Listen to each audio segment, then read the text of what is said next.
What if tourism wasn't only about where people traveled?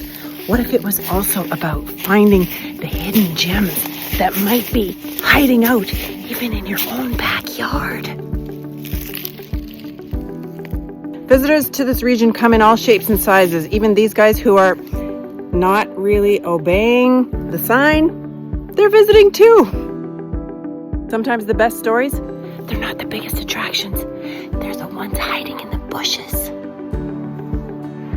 Places that locals forget to talk about.